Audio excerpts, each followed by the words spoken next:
Good morning, everyone. The Subcommittee on Indian and Insular Affairs and the Subcommittee on Oversight and Investigations will come to order. Without objection, the Chair is authorized to declare recess of the Subcommittee at any time. The Subcommittees are meeting today to hear testimony on innovative technologies and initiatives to tackle the MMIP crisis in Indian country. Under House Natural Resources Committee Rule 4F, any oral opening statements at hearings are limited to a subcommittee's chair and the ranking member. For purposes of this joint hearing, that will extend to the chairman and ranking members of both the subcommittees on Indian and Insular Affairs and the Subcommittee on Oversight and Investigations, as well as the full committee chairman and ranking member. I therefore ask unanimous consent that all of the members' statements be made part of the hearing record if they are submitted in accordance with House Natural Resources Committee Rule 3.0. Without objection, so ordered. I ask unanimous consent that the gentleman from Wisconsin, Mr. Tiffany, the gentlewoman from Wyoming, Ms. Hageman, the gentlewoman from New Mexico, Ms. Stansberry, the gentleman from Idaho, Mr. Simpson, the gentleman from Washington, Mr. Newhouse, the gentleman from Arizona, Mr. Biggs, the gentleman from South Dakota, Mr. Johnson, and the gentlewoman from North Dakota, Ms. Fedorchak, be allowed to sit and participate in today's hearing. Without objection, so ordered. I will now recognize myself for an opening statement. Good morning again, everyone, and thank you all for being here for today's joint oversight hearing examining innovative technologies and initiatives to tackle the missing and murdered Indigenous people, or MMIP, crisis in Indian country. One of the most fundamental responsibilities of any government is to protect its citizens. When members of tribal communities disappear or become victims of violent crime without justice or accountability, it is a clear failure in that responsibility. As chairman of the Indian and Insular Affairs Subcommittee, I have heard from tribal leaders across the country about the public safety challenges facing their tribal communities. This includes devastating impacts of the MMIP crisis, not only on victims, but on families, communities, and entire tribal nations. The statistics are sobering. American Indian and Alaska Native women experience violence at rates far above the national average, and we know many cases are never reported or fully investigated. Behind every statistic is a family waiting for answers and a community seeking justice. Today's hearing begins with a simple question: how can we better use technology, innovation, and coordination to help address this crisis?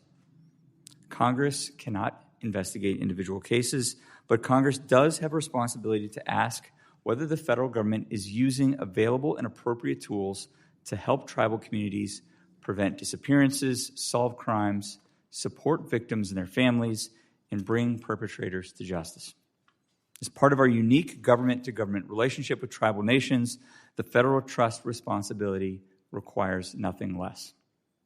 I'm encouraged the Trump administration has continued to prioritize this issue through initiatives such as Operation Not Forgotten, Operation Lady Justice, and Operation Spirit Return. Together, these efforts have strengthened investigative coordination, expanded intelligence sharing, enhanced victim services, and improved collaboration among tribal, Bureau of Indian Affairs, FBI, and other law enforcement partners.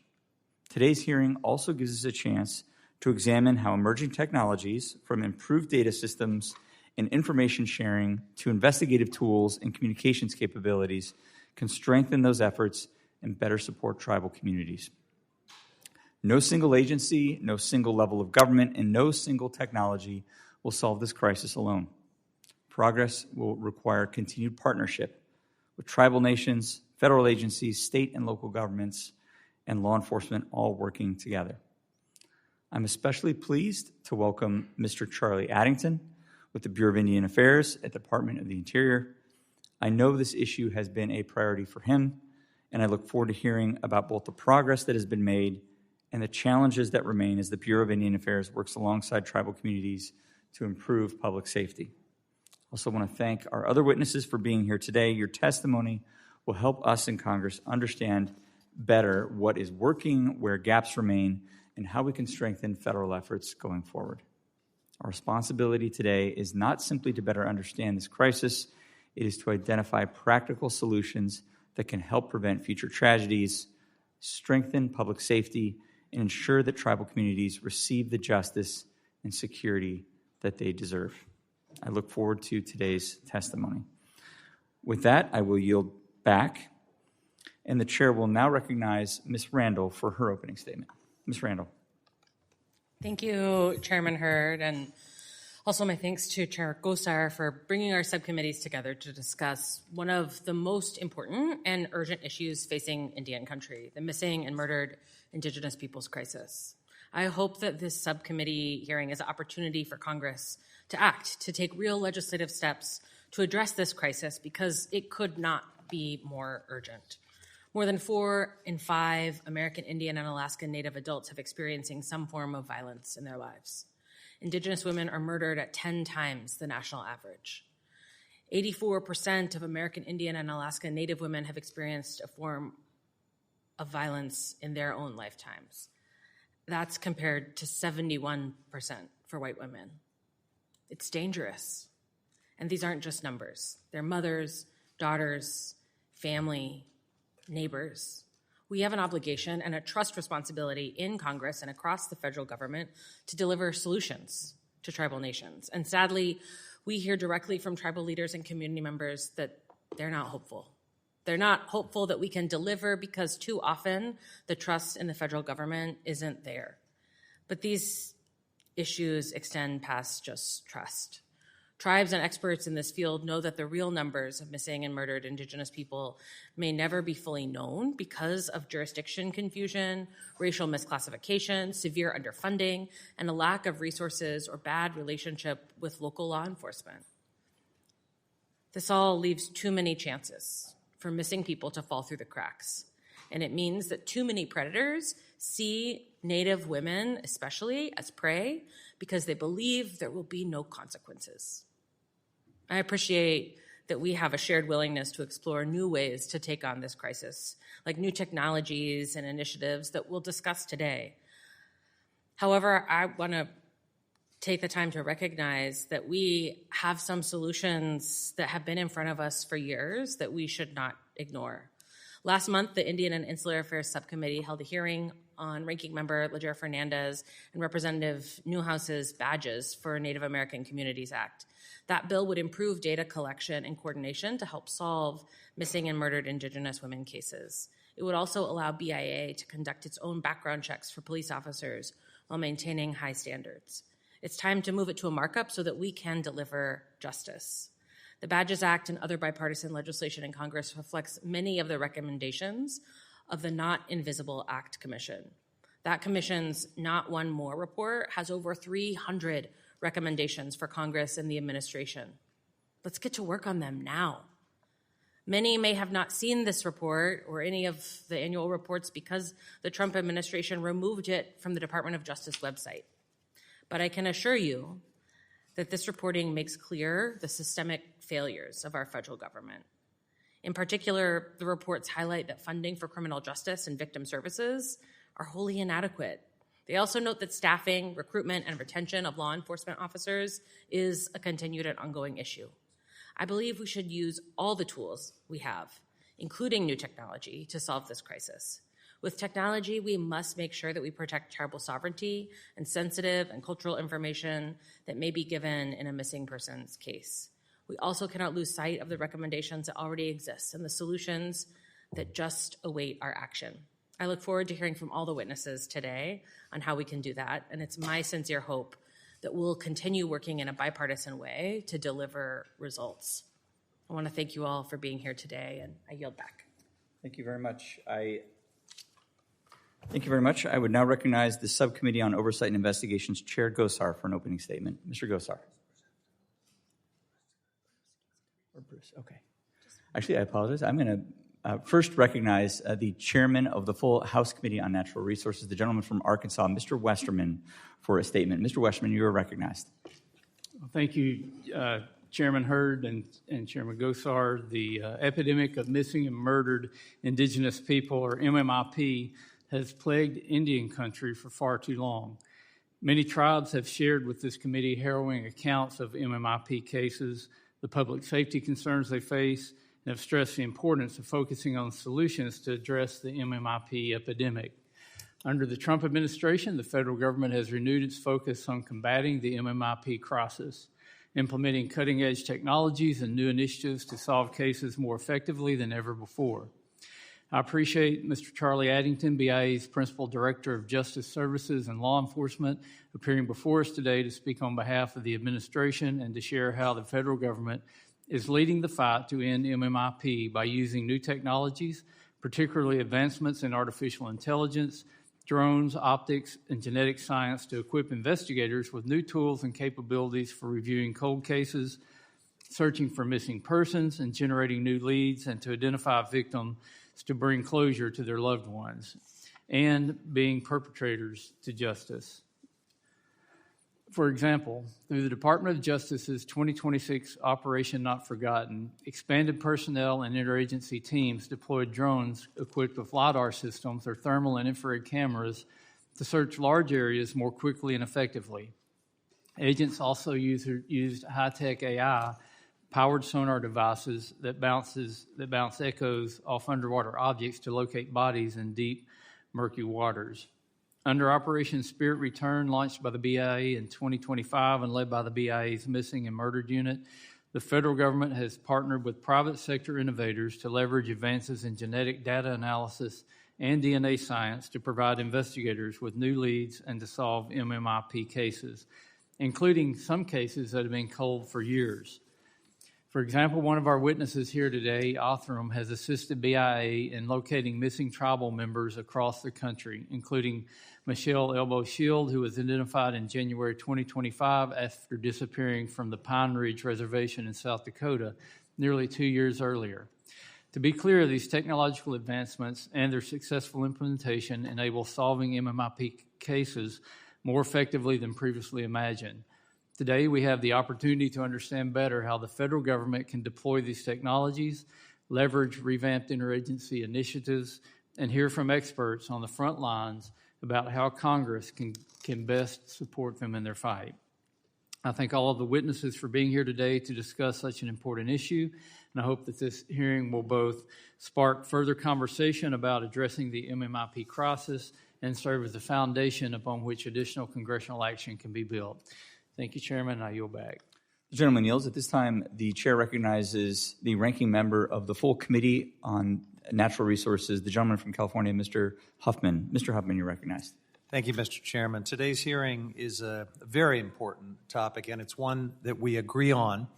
Acknowledging this crisis is very important, but we've got to do a lot better than that. As my colleague, Representative Randall, said, we've got to take action. We just have to take action. For too long, Indigenous people have buried their loved ones, searched for answers, carried the burden of grief largely on their own.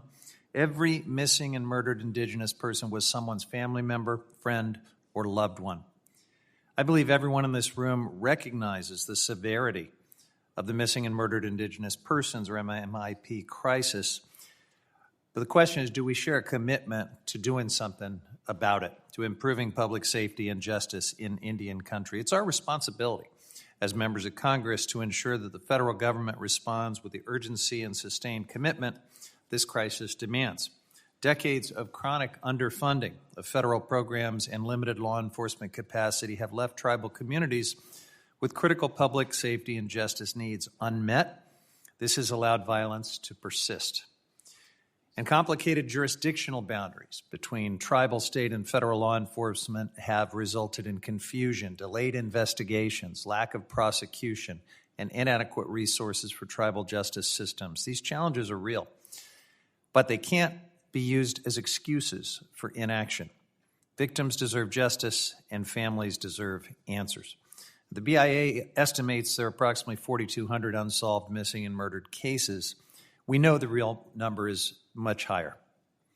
Indigenous peoples are frequently underrepresented or misidentified in databases. Many cases go unreported due to the mistrust of law enforcement, concerns for personal safety, jurisdictional uncertainty, or the belief that reports just won't be taken seriously. Without reliable, comprehensive data, we can't fully understand or effectively address the true scope of this crisis. So, we must improve reporting and data collection. We must strengthen interagency coordination and communication, recruit and retain law enforcement officers, and ensure tribal nations have the staffing, training, and resources necessary to protect their communities. We also can't ignore the unique public safety challenges in Alaska, or the lasting impact of Public Law 280, which was enacted during the termination era without tribal consultation. PL 280 has created disparities in access to federal public safety resources that continue to impact tribal communities.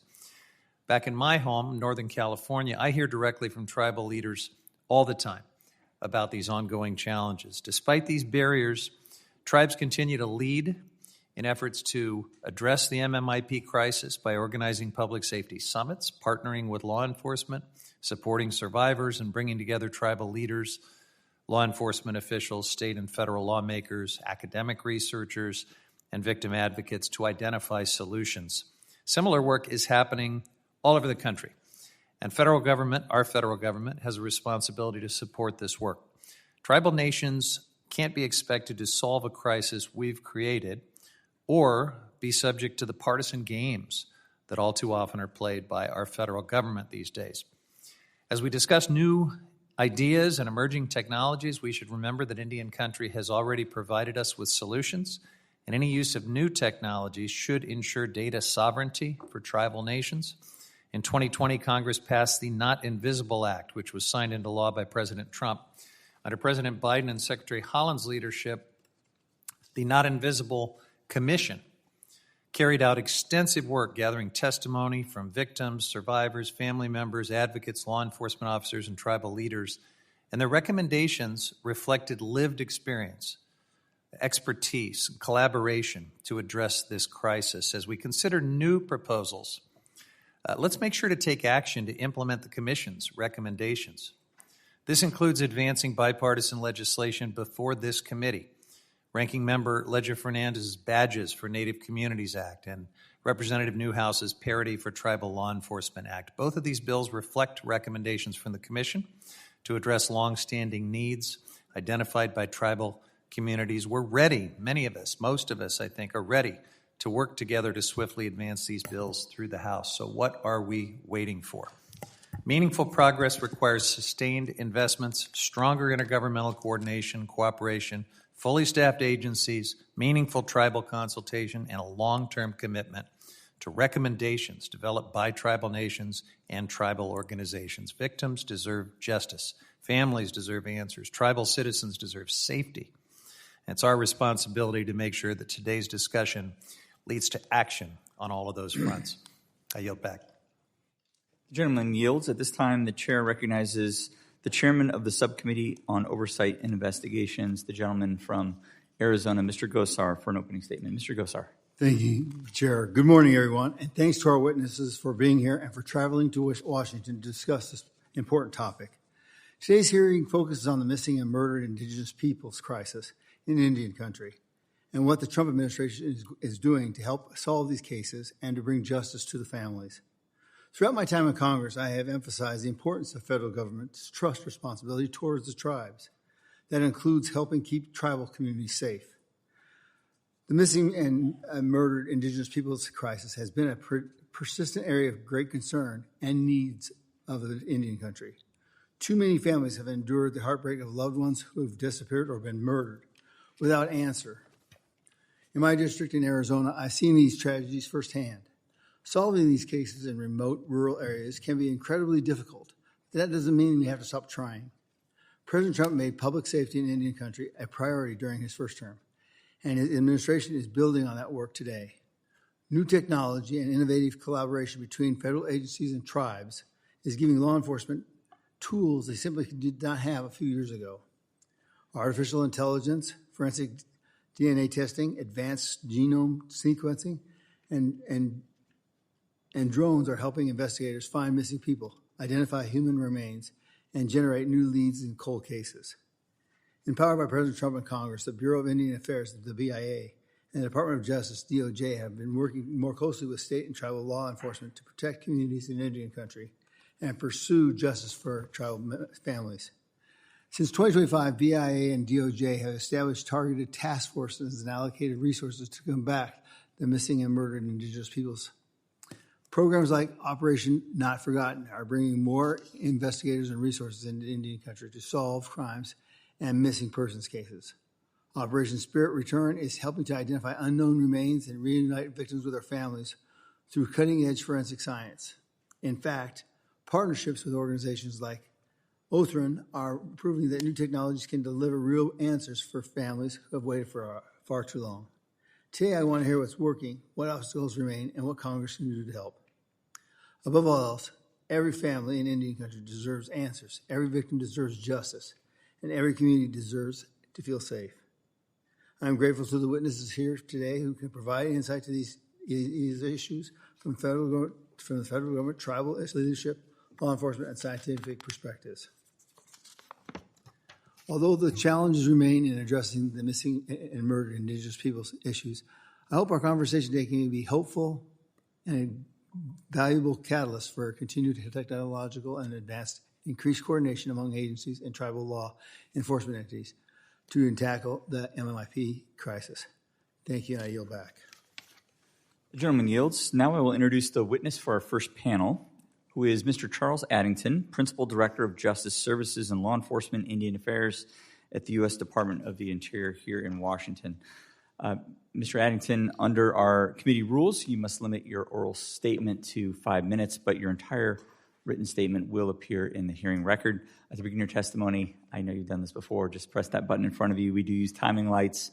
Red, the green means go, yellow means you've got 1 minute, and red I would ask that you please wrap up your opening statement or any answer to a question. With that, Mr. Addington, the chair now recognizes you for 5 minutes.